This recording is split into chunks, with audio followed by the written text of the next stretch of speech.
Hello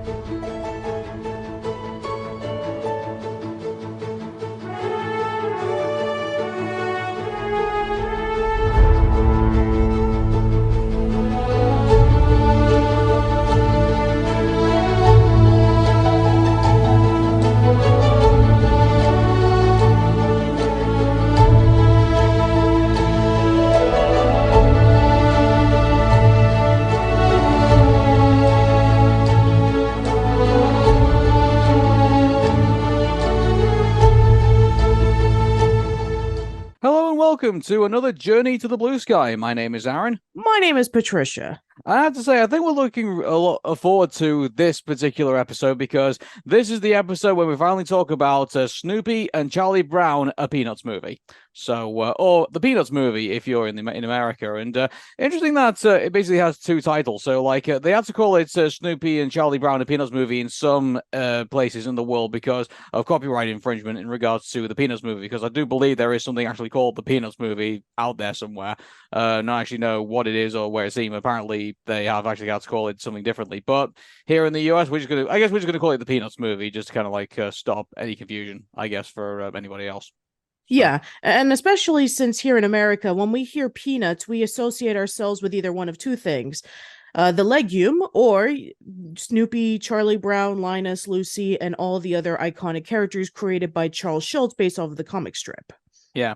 So we've been looking forward to this episode because we've actually seen this not just once, but twice, actually. And we have to say that this probably has to be the best Blue Sky movie that we've seen so far. Absolutely. And I actually saw this movie in theaters, and it was quite an amazing experience because I was surrounded by a bunch of kids who most likely were not introduced to Peanuts at all. Because, I mean, I don't know how it is in the UK for you, Aaron, but the Peanuts movie was definitely a major experience for young kids to get introduced to Charlie Brown and the gang for probably the first time in a long time. Because even though that Peanuts has, in a way, never left, it's been a long, long time since we've had anything animated Peanuts related. It used to be a case in which we had like animated specials from CBS where we would have like TV shows or specials or even movies, but it has been a very, very long time since we had that. And it was at the point in which like a generation of kids kind of like missed out. And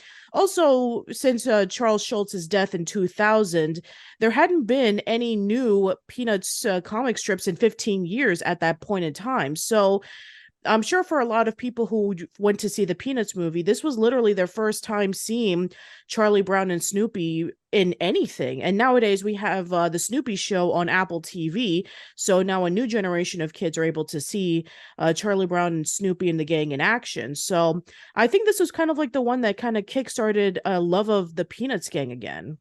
I mean, here in the UK, I mean, Snoopy actually was quite often on TV quite most of the time. He was on the BBC, part of like I think part of the children's BBC lineup. I think back in the 80s and the 90s.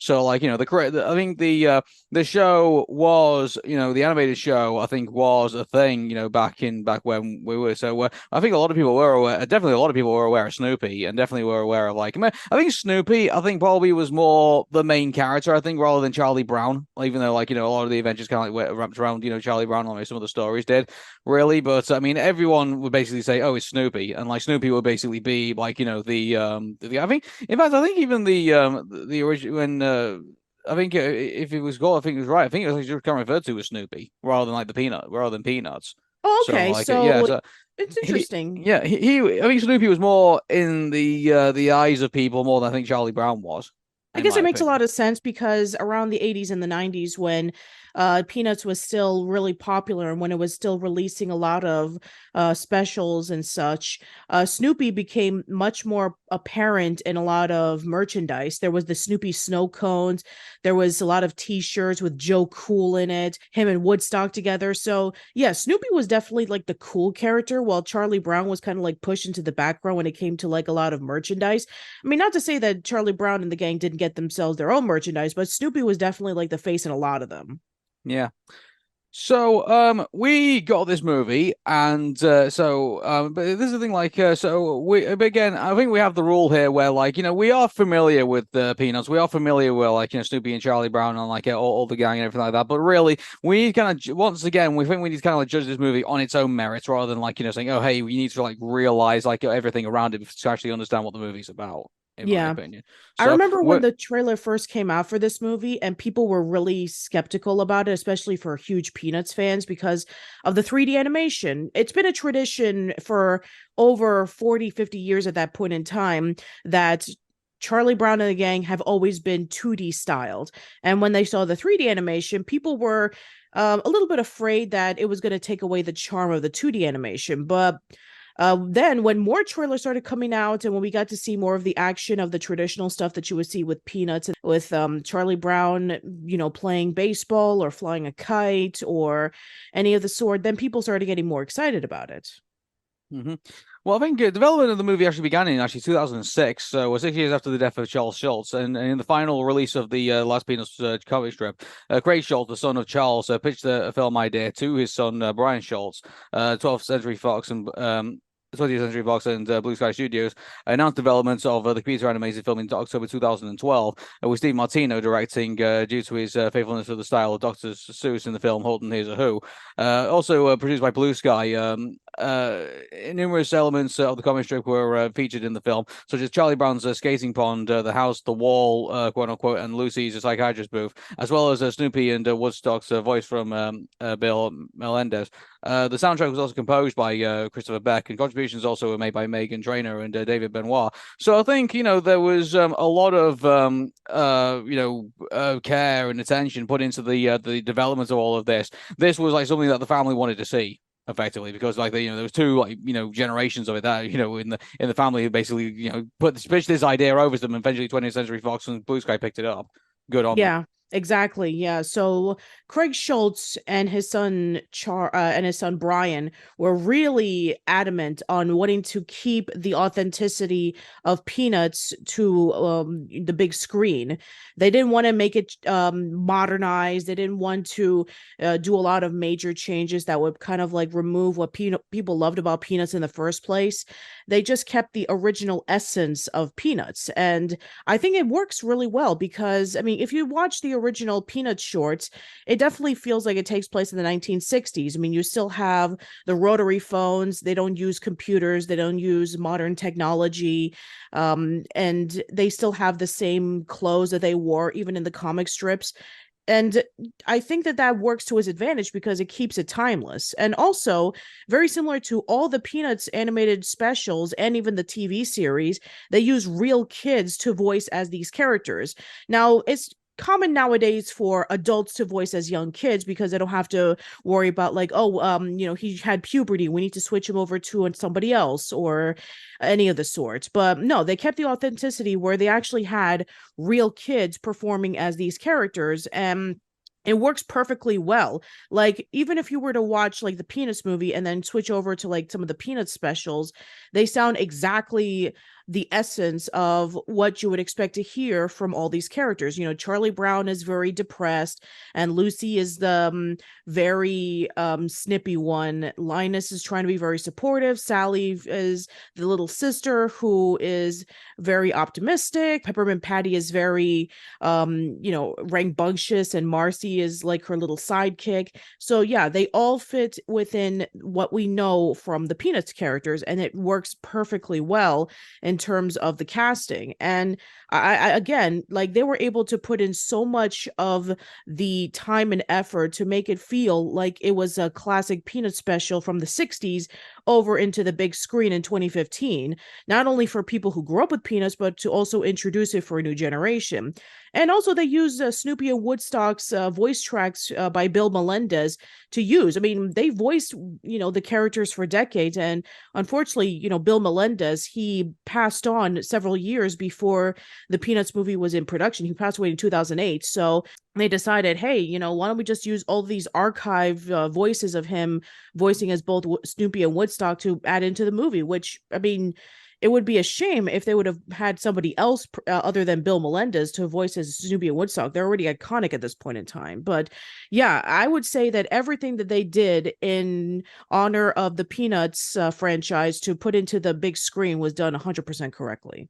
Yeah, I mean, the easiest thing they could have ended up doing was basically saying, "Oh, well, let's just hire all these celebrity voices and like let's just get them like just to do that," and then making like not very authentic. But no, they really went to like every single excruciating detail when it came to like the animation, even the music as well. Like who would have thought that we'd see like hear like like a Peanuts like piano rendition of Mission Impossible in this movie. Yeah, that's crazy to think about, really. But no, they really went for it, and they understood what the material was. They understood how the show felt. They understood how the humor works in this world, and they understand that these are all a bunch of kids and need to sound like the real thing and everything like that. And and also the writing also as well. I think also was pretty top notch in this movie as well. Like that it's so hard because keep this in mind. Like Peanuts had like at least the experience I had was that with Peanuts is that it had like an overarching theme, but it was like a bunch of little stories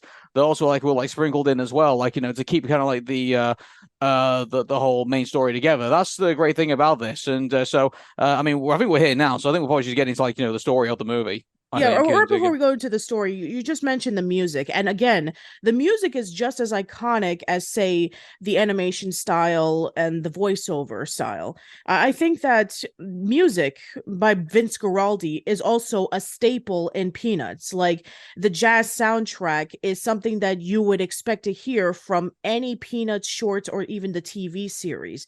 So again, I'm glad that they were able to keep that intact as opposed to like, oh, let's just put in a whole bunch of modern music because jazz, I mean today's kids are not into jazz, but no, they were able to respect it by having a whole bunch of renditions inspired by Vince Guaraldi or even playing songs that were even featured from the old Peanut specials.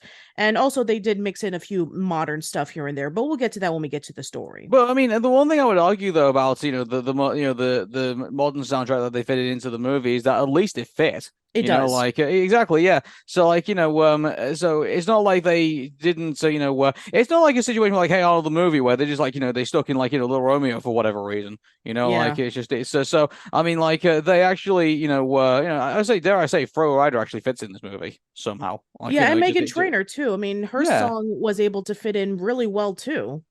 Mm-hmm. So I don't think they made too many mistakes. I think in the tracks. And by the way, a lot of it basically is like the original theme anyway. So like the other additional stuff really just kind of like falls into the background all that much. You're not really concentrating on that because it's not a distraction. It's like it is like sounds like Peanuts effectively. It does, yeah, and it fits well, and it's not too distracting. It doesn't overtake the presentation. It just is something that is just there for maybe like a few minutes, especially towards the dance, which makes a lot of sense. And then they just move on to the next thing, and that's pretty much it. Mm-hmm. Okay, so we move on to the story. Let's move on to the story. Okay, so when a little redhead girl moves into the neighborhood, Charlie Brown becomes infatuated with her, though worries that his long streak of misfortunes will prevent her from noticing him. After Lucy tells him that he should try being more confident, Charlie Brown decides to embark upon a series of new activities in hope of finding one that will get the little redhead girl to notice him. Helped by Snoopy and Woodstock, he performs a magic show act to the school's talent show. Unfortunately, he's forced to drop his whole act in order to help his little sister Sally with hers, causing him to be abusively humiliated. Charlie Brown then signs up for the school dance and gets Snoopy to teach him. At the dance, Charlie Brown attracts praise for his skills, but he slips up during the performance. This sets up one of his shoes to hit the sprinkler, causing the whole dance to be cut short and the students to selfishly look down upon him once more. Charlie Brown is then partnered with the little red girl to write a book report, but when she's called away to deal with a family illness, Charlie Brown decides to write the whole book report alone, and ends up picking the novel War and Peace, which he writes comprehensive reports. However, when he gets into the playground and tries to get it signed in, he ends up basically shredding the whole thing, and the whole thing falls apart. But then it's discovered that he did really well in the test paper that was at the beginning of the movie, but then he finds out that he actually wasn't, and then he ends up on stage, confessing to everybody everybody that this is not the report that sorry, this is not the test. This is not my test, and it's basically been mismarked. So But then, at the very end, the little redhead girls actually noticed that. And here's the thing, like, the one thing I really like about this story, before we get further, like, into like the finale, because I feel like this is a really good way to kind of describe the movie and the story. Like, it's a simple story, effectively. Like, Charlie Brown is basically infatuated with this girl and tries to do something to kind of impress her to get her to notice him. This entire time. So the reason he comes over his fears by doing stuff. That's the reason why he does the magic show act, and that's the reason why he'll take on the entire War and Peace all by himself, Yeah. effectively. That's the reason why he does the school dance. So from the very beginning of just the skeleton of the story, they know how to keep it simple, and they know what works, and they know how to utilize all the characters within all of this. I think they've done the story perfectly. Yeah, and especially if you know the context of the little red hair girl. So, for those who don't know, starting around 1967 with the TV special You're in Love, Charlie Brown, that was when he was so infatuated with the little red hair girl. He always wanted to approach her, but he was too shy to talk to her and say that I love you. And he never once, confessed his love. Then there was another special around 1977 called It's Your First Kiss, Charlie Brown, where it's the homecoming dance, and he wants to be able to confess his love there and give her a kiss, and eventually he does. And it's basically like a continuing story arc where he basically wants to confess to her, but he's really shy and he doesn't want to do it because he doesn't know how she'll react. And the little red hair girl, very much so like a lot of characters based off of Peanuts, where they're based off of either him, Charles Schultz himself, or somebody that he used to know. The little red hair girl was based off of somebody he had a major crush on when they were working on the Peanut shorts. So Donna Mae Wold was a person that he fell in love with, and he wanted to propose to her. And unfortunately, she said no. But eventually, they did remain friends, and Charles Schultz did ended up marrying somebody else, but he never forgot his inspiration for the little red hair girl. And so he would put her in several of the comic strips and on the Peanut specials.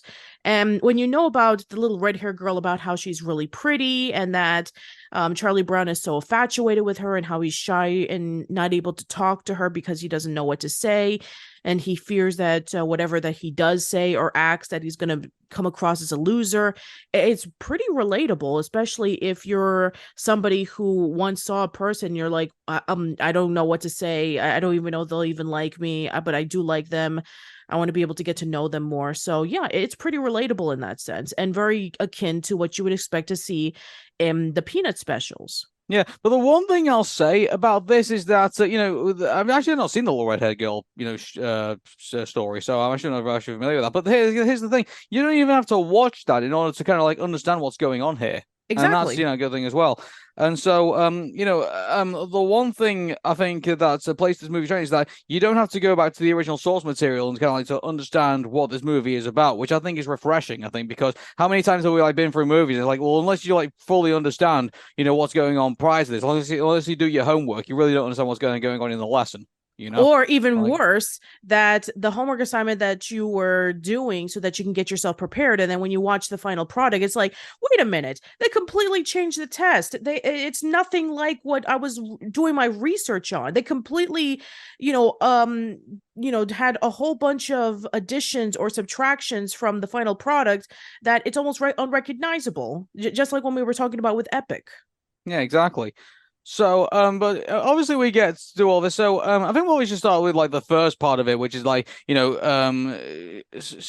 Charlie Brown trying to do the music, the magic act, and doing all of that, and the fact that he drops the entire thing in order to help his sister, who is trying to do her her talent show, and she's just totally not being able to nail it, and everyone's laughing at her and stuff, and she's feeling really bad about it. And Charlie Brown, to his credit, drops everything and plays the coward to the very end, for her to do her a rodeo back. But then she ends up, pulling down the entire curtain and ends up, basically exposing everybody else, in the talent show, pretty much. And even though it all based on laughing, everyone gets really entertained by it.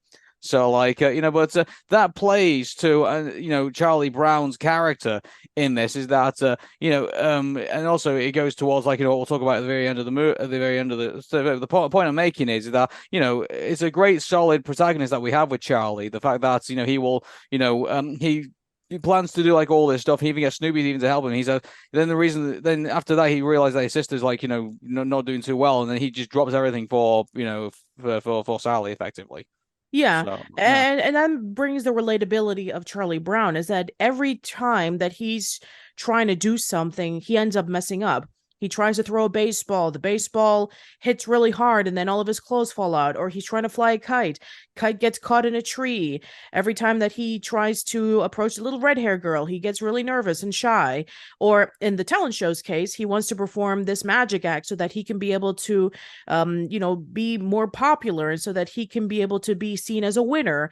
But then he sees that his little sister's in trouble, and so he decides to help her, which, Charlie Brown is a great kid and he's willing to help people. It's just that he is unfortunately a bit unlucky, and there's some moments in which he doesn't seem to be on top, and he sometimes wants to give up, but then he just gets back up again and tries even harder so that he can be able to get what he wants. But unfortunately it doesn't work out, and that's how it is for a lot of people. I mean, no matter how hard we try, sometimes just it doesn't work out, and we just have to try even harder to hopefully see if maybe next time will help. But And sometimes that I believe because of all of that, I believe that's the reason why Charlie wins the respect of his peers, because like he tries so hard at like what he tries to do, and he doesn't he's not selfish in his motivations. He'll try and do things for himself, but at the same time he'll inadvertently also try and help other people out too. And so that's the reason why it's one of the reasons why everyone says at the very beginning, come on Charlie Brown, come out and play, because everybody respects him effectively Mhm. because of the way he is. I think that's the clever thing I think that this movie does. Yes, I mean obviously he's unlucky in some of his endeavors, but everybody at least at the very end respects what he tries to do. You know, so like Exactly. yeah. And then in between the Charlie Brown story, we also have Snoopy's story, which, of course, as we mentioned earlier in the podcast, Snoopy is a very popular character. And he's trying to write a book about the Red Baron and the Flying Ace, and which is classic Snoopy story. I mean, he always dreams about being the Flying Ace and rescuing people from the Red Baron. For those who don't know, the Red Baron was an actual World War I fighter pilot, and he did shoot down a lot of planes, and he was regarded as like one of the greatest pilots during that time period. And so we have the part in which Snoopy plays as the Flying Ace, and he's trying to rescue Fifi from the Red Baron. Which, by the way, this is the only time in which you're going to be hearing a celebrity in this movie. Kristen Chenoweth is Fifi, and the only thing she does is like cry and scream and do some barks, and that's it. Yeah, like uh, I mean, we were complaining about like, oh, these movies nowadays just have too many celebrities, and they just either don't fit, or you can definitely tell that they're just playing, just a character. And you can't like overlook the celebrity part. But yeah, again, what's brilliant about this movie is that they actually brought in real kids to play as these main characters, and they only brought in one celebrity, and she's a dog.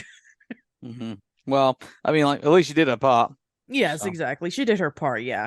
But yeah, I mean, the stuff with Snoopy is actually a lot of fun. And again, you would expect to see Snoopy having a flying ace moment in some part of the story. And yeah, I mean, other than just like snippets here and there where we get to see Snoopy interacting with Charlie Brown sometimes, the most part it is about him writing this book on the flying ace and the Red Baron. yeah, I'm going to say something really controversial here. I didn't really enjoy those parts of the movie all that much. Oh, okay.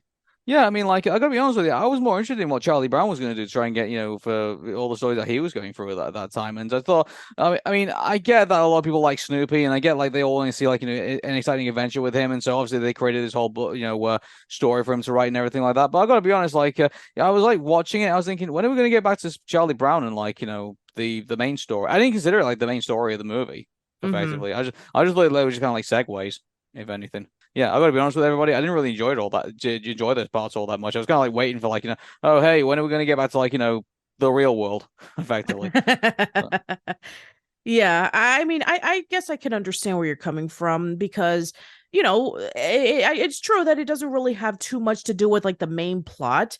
And yeah, I think that they were just adding that in so that, hey, we can be able to have this, cool action moment while we deal more into like the slice of life stuff, which here's the thing. At this point in time, when this movie came out, there weren't a lot of slice of life animated stuff anymore. I mean, we had sure, I think there was like Clarence, and then I think Craig of the Creek was probably either still new or hadn't even come out yet. And then there we had We Bare Bears, and then Arthur was still running. But for the most part, stories like this were like very, very rare. So I'm sure that maybe some people were thinking like, okay, these kind of like grounded, down to earth slice of life stories aren't apparent in like kids, movies or TV shows anymore. Let's just add this stuff in so that maybe they won't feel completely bored with it.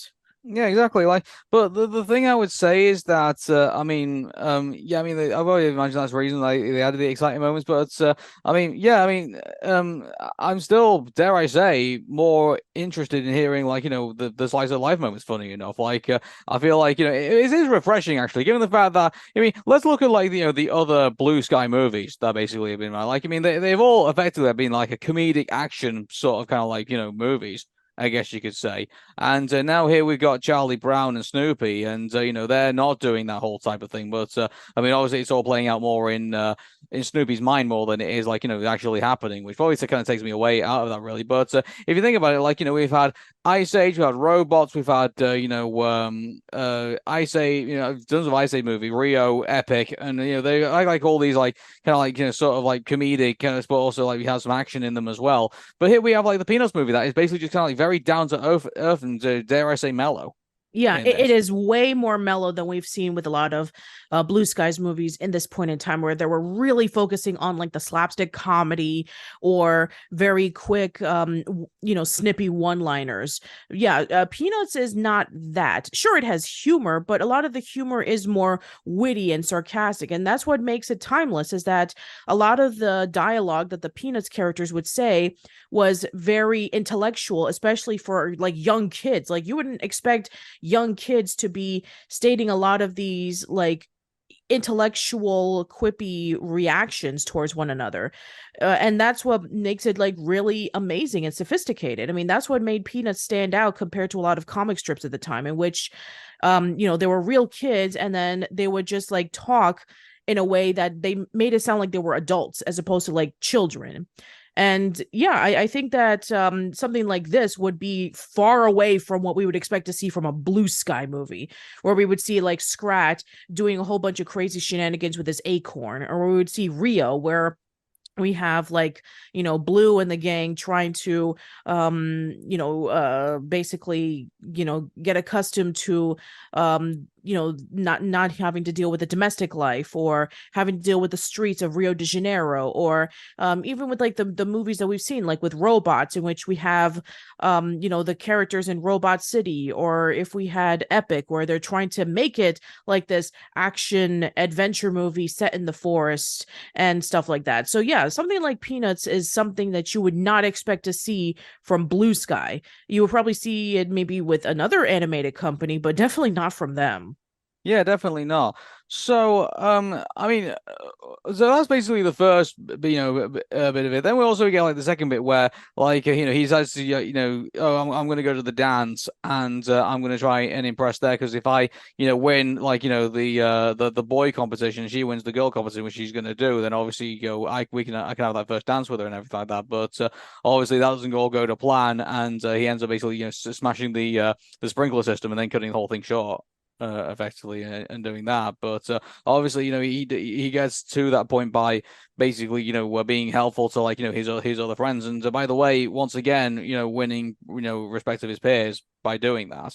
That's the one thing the narrative I love in this whole thing is that he'll try and set out to do something for himself, but then obviously he will then want to care enough about his friends that basically he will help them out where need be, and basically ends up kind of obviously doesn't get exactly what he wants in the end, but obviously it's not that he obviously he tries to make things better, but obviously things don't always turn out the way that ends, but it's not out of lack of trying, Mm-hmm. effectively.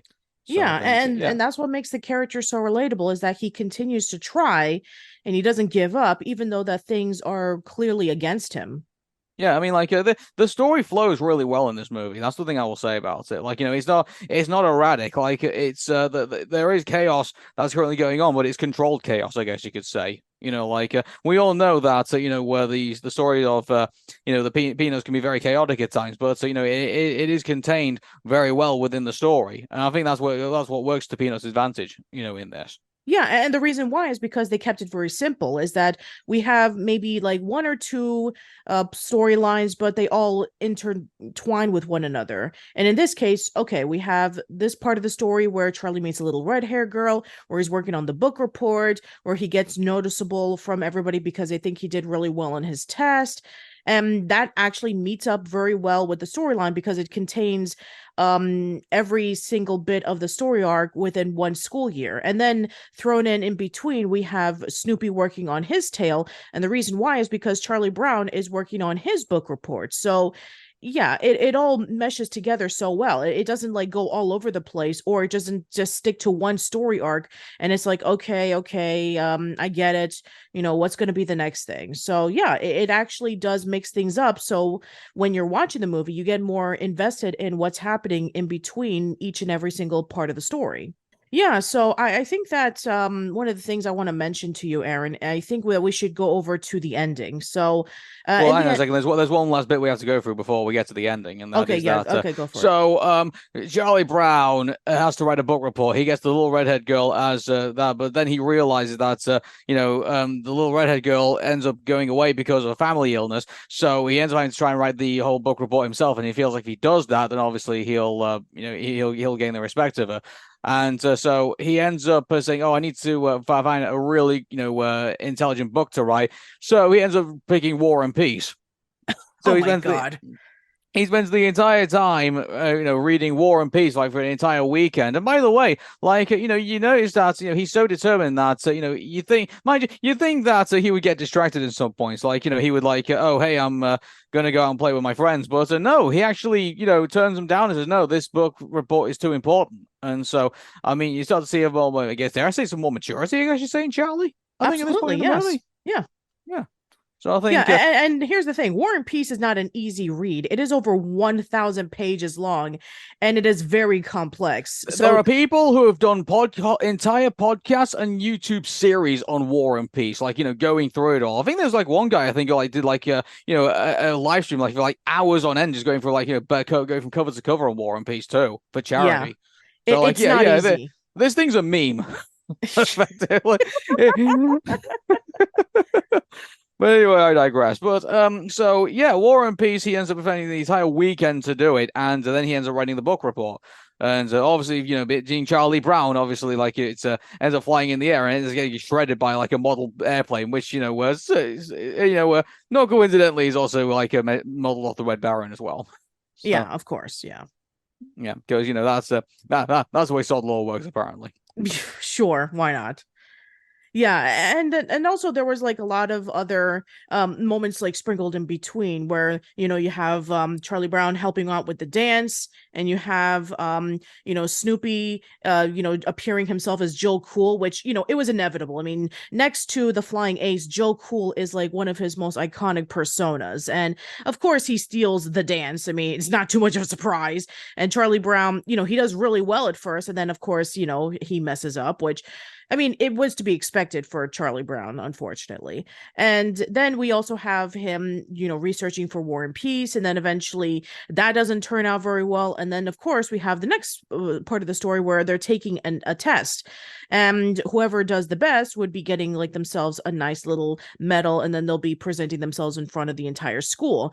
And then Charlie Brown thinks that he was the one who did it. And everybody is really getting into Charlie Brown's success, and they are even dressing up as him. They go with him everywhere that he goes, and he is really appreciating all the attention that he's getting.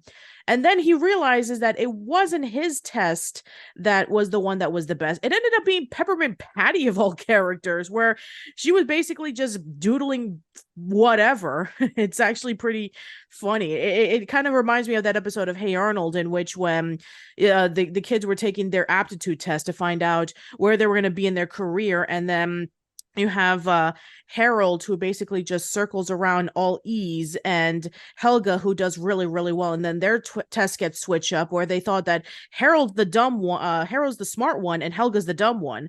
So yeah, it kind of reminded me of that a little bit. I wouldn't be, again, we know that Craig Bartlett was heavily inspired by Peanuts when he was a kid. So it's nice to see that little homage again. I think a lot of slice of life cartoons actually had those, because you remember, like, I think Doug also had that episode as well, if you remember. Yes, that's right. Doug did have that episode where he thought he was going to be a business executive, and then it turned out, oh no, we just got your test confused. You're actually going to be a guidance counselor. So, like, I mean, yeah, because a lot of slice of life cartoon shows had those types of episodes. But this is the thing that I think people don't realize, that for a lot of shows that did slice of life, back in the 80s and the 90s, Charlie Brown and Snoopy actually were like the primordial ooze, basically, to kind of produce some of the stuff that we see now. Hey Arnold definitely took a lot. I mean, Craig Ballas, gone many podcasts on my show, on the Aaron Meta show, saying how much that he appreciates Charlie Brown and the fact that he grew up with it too, and everything. So, like, he's told me about how much inspiration from Peanuts has gone into Hey Arnold. So, like, he's not shy about that. And I think a lot of other creators think of some of the cartoon shows that we talk about it on Old School Lane. I think a lot of creators will say, oh yeah, Peanuts, we definitely grew up with that, and we definitely took some inspiration from that show. Yeah, I mean, Jen Jenkins, the creator of Doug, told me the same thing, where a lot of the stuff that he got his inspiration for making Doug on was based off of Peanuts. And it makes a lot of sense when you see Peanuts and Doug back to back, and you definitely do see that influence where you have Doug, who's a painfully shy young kid who has a crush on a girl and who has to deal with bullies, and he deals with everyday school situations. I mean, yeah, Doug is essentially Charlie Brown, so it makes a lot of sense. And yeah, I mean, I would argue that a lot of slice of life cartoons that we grew up with during the 90s were essentially like taking their major cues from Peanuts, and it would follow up even to this very day, whether it be like a small little homage, whether it be an Easter egg, or whether it be elements from Peanuts that would be taken over to these shows, whether it be the characters, whether it be the animation style, whether it be the music, whether it be the storytelling. It all came from Charles Schultz's work. So I think now we can finally get to the finale of the movie. So Charlie Brown finally decides that he's going to muster up the courage to basically talk to the little redhead girl, and it's finally the end of the school year, and they're finally going into summer vacation. So they pick their pen pals, and Charlie ends up with thinks that he's not going to end up with anybody, but the little redhead girl sets up in the class and says, "No, I will be Charlie Brown's pen pal," and then leaves the classroom. Effectively, but then he goes up to her house and wants to talk about why she picks her, but then he realizes that she's going on it's a summer camp for summer vacation, effectively, and so then there's like this massive chase through the fun fair to basically go out to her, but as usually being Charlie Brown, obviously he can't get to her in time, and she also boards the bus, and he doesn't think he's ever going to get to her. But this is the bit where we've always Peanuts. One thing that I definitely do. You remember in Robot Chicken when where they were making fun of Peanuts having like strong Christian overtones in this, and this bit obviously kind of makes people understand why people make fun of it for that, because he basically just goes but looks up at the sky and says, "Please, can you just give me this one opportunity?" And I'm guessing the man in the sky seems to want to give Charlie Brown this finally wants to give him his break, and so he actually gives him a kite to actually fly him over to to the little redhead girl.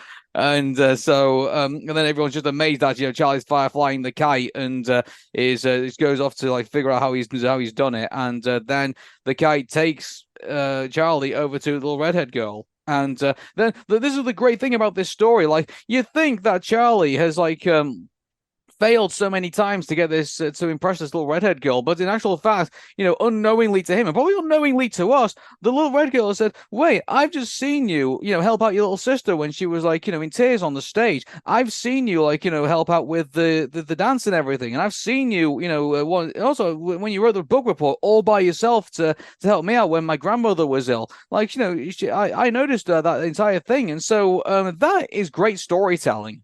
In my opinion, like the fact that the little redheaded girl has like noticed Charlie this entire time, and he's unwittingly actually done this effectively, and so I think this is great. Now, some people actually were very upset about this ending.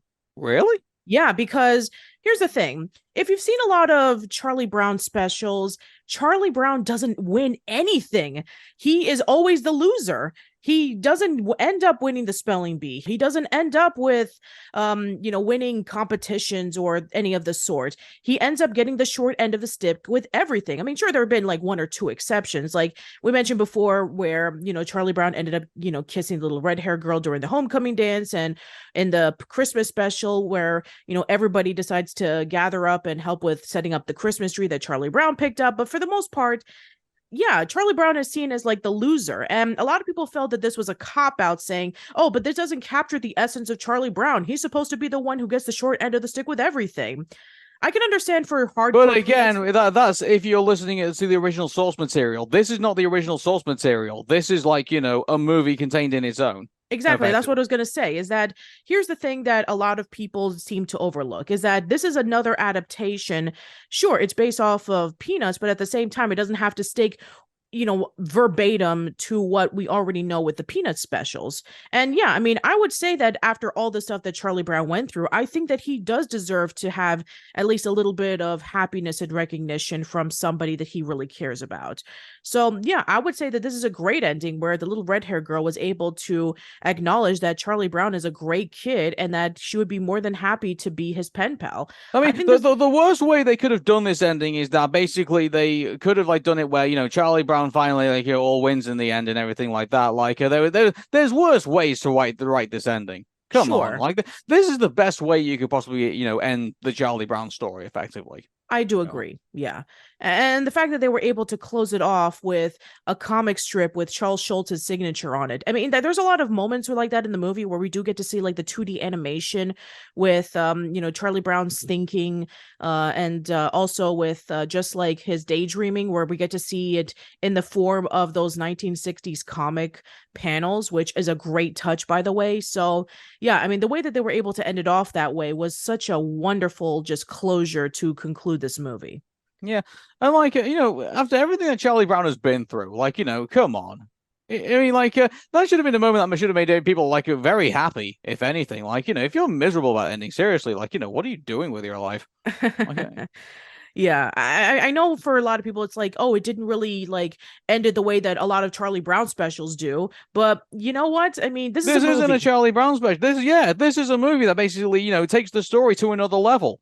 Effectively, so this isn't a special that's going to be on television and nothing's really going to happen. It's just there for ratings and stuff like that. No, this is the theatrical production of Peanuts. It needs to have that big ending, and it gave what I think is a really great ending. I do agree. I thought, yeah.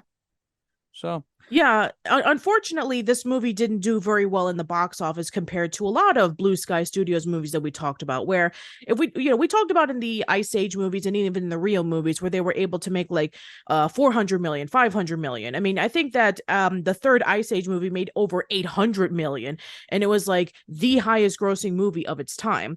Unfortunately, the Peanuts movie only made about $246 million at the box office, which is actually the third lowest grossing Blue Sky movie that we've talked about so far. Yeah, and to think about, this is one of their best movies. Yeah, it is. Yeah, that's sad, really, to think about. The thing that some of the more mediocre, or even probably the worst Ice Age sequels, probably made more money than the than the Peanuts movie, which is which I think is probably like one of their best examples of Blue Sky doing like their best work.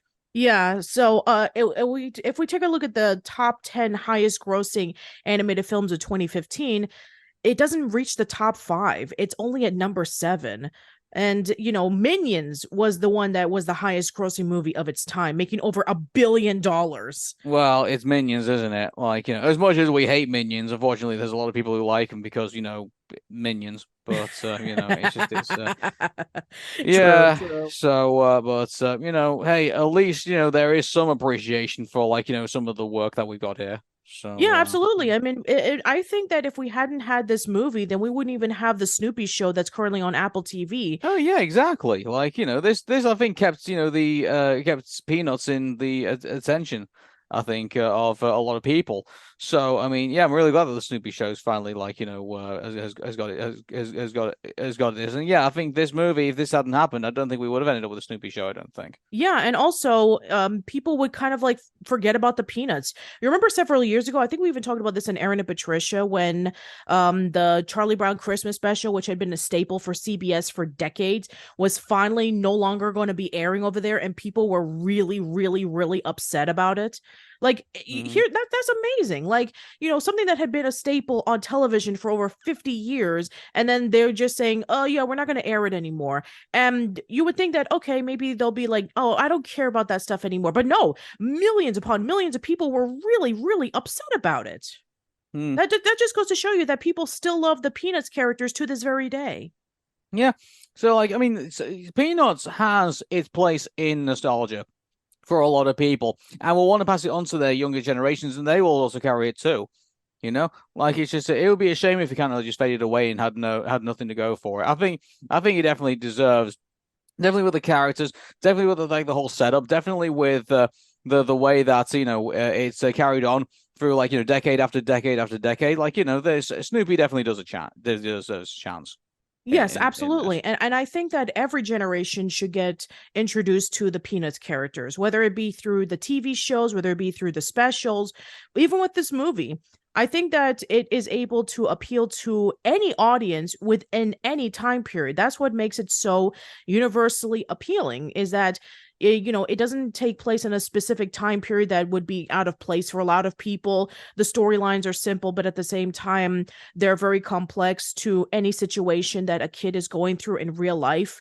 And also, it has a lot of genuinely funny moments that people can be able to laugh alongside with their parents or even with their own friends. So yeah, it brings a total package for anybody can enjoy this, kids, adults, anybody. And I think that's what makes Peanuts still a major staple in pop culture after all these years.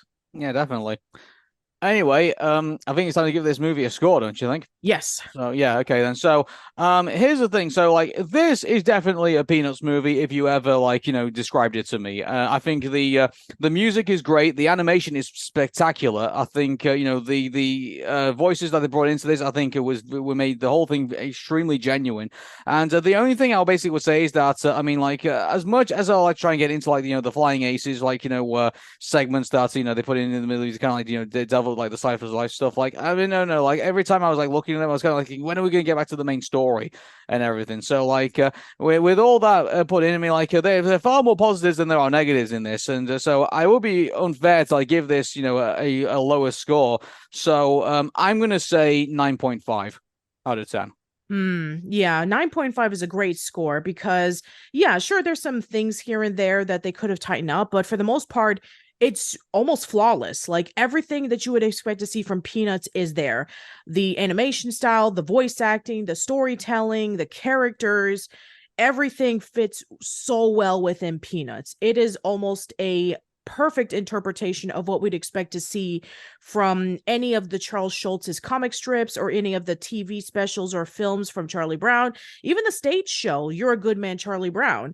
So yeah, I would say that this fits perfectly alongside with anything that we've seen from the Peanuts franchise as a whole. So yeah, this is definitely like one of their best installments of Peanuts. And I would say, like Aaron said earlier, this is the best Blue Sky movie that we've seen so far. Okay, and that is us for now for Journey to the Blue Sky. Our next movie, unfortunately, is going to be another Ice Age sequel. Well, the good news is it's the last one. Yeah, okay. So tune in next time for Journey to the Blue Sky when we check out Ice Age Collision Course. Oh boy.